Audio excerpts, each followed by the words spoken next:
Well, Sam, 3 games unbeaten now, 2 successive clean sheets and a much-needed victory on Saturday against Brighton. What have your messages to the players been since that game on Saturday in regards to the rest of the season? Still got to get better. I think we've got to get better, still better defensively, I think. 2 penalties which we could have avoided. I'm not sure there were penalties, mine, but certainly don't put yourself in that position for the referee to make the wrong or right decision on a penalty. So get better in that term, and also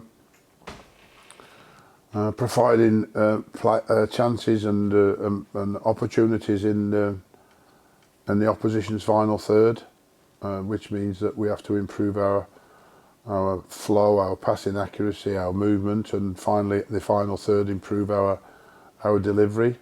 I think we were in their final third 90 times throughout the game. 90 passes we had in their final third, and really didn't create enough or enough opportunity for people to score from that. So that's where we have to improve as well, which generally comes about picking the right pass or the right quality of pass or cross, and that is something that we've got to try and improve on as well.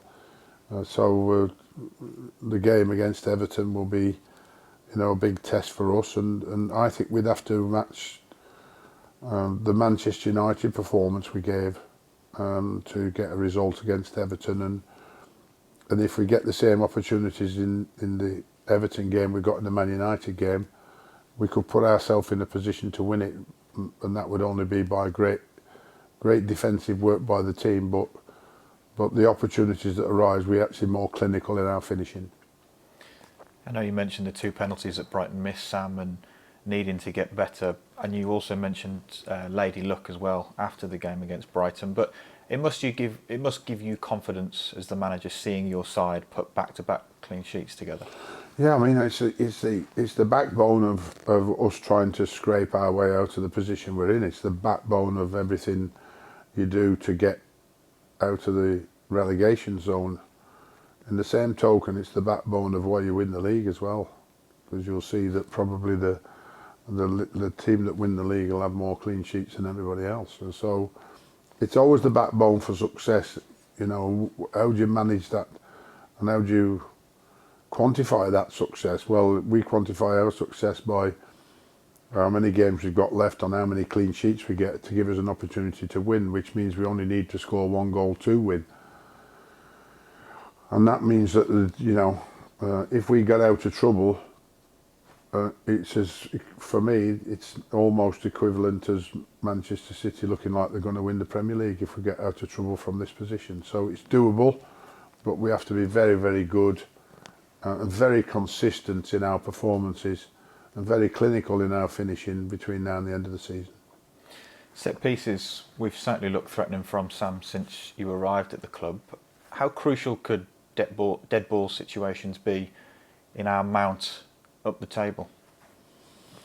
Massively, because I think it's in the 30% or plus 30% mark that across the Premier League average is goals are scored from set plays. So we need to up that average as far as we possibly can, because when we get into final third areas, we need to be able to produce from a free kick and a corner, wherever that might be, and we need to be successful in those areas, which we were, and was the reason that we won the game against Brighton, because the corner was converted by Carl Bartley. And if we continue in that area and continue to improve in that area, and then we continue to improve in our final third play against the opposition, and be more clinical in front of goal with the chances we create, we will then start winning football matches, and taking 3 points instead of 1, and trying to make sure that we still don't lose. So if it comes to Everton, where we are at this moment in time, as many points as we've thrown away recently, if it comes to Everton, don't throw the point away if the game is in the balance by going all out to win, because that would be That would be silly to do that, because it would mean that the 1 point against Everton would mean that 3 points against Brighton, 1 point against Everton, and then go all out for trying to get 3 points off Newcastle, which is us then gaining 3 points on Newcastle, who are fourth from bottom at the moment, and that would be massive, a massive week for us. So I said at the start of these 3 games, if we got 6 points in 2 games, that would be magnificent. You know, for me to say let's go for 9 would be a bit, I think, in where we are at the minute, a bit silly, but top of the table would be 7.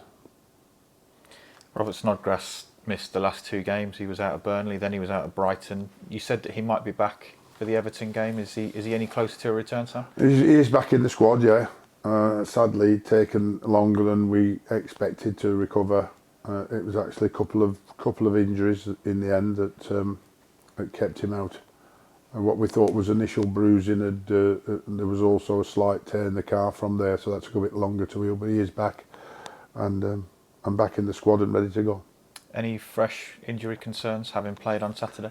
No fresh injury concerns. I'm glad to say only young Grady reported an illness a couple of days ago. Not COVID, but we'll see how that is by tomorrow morning.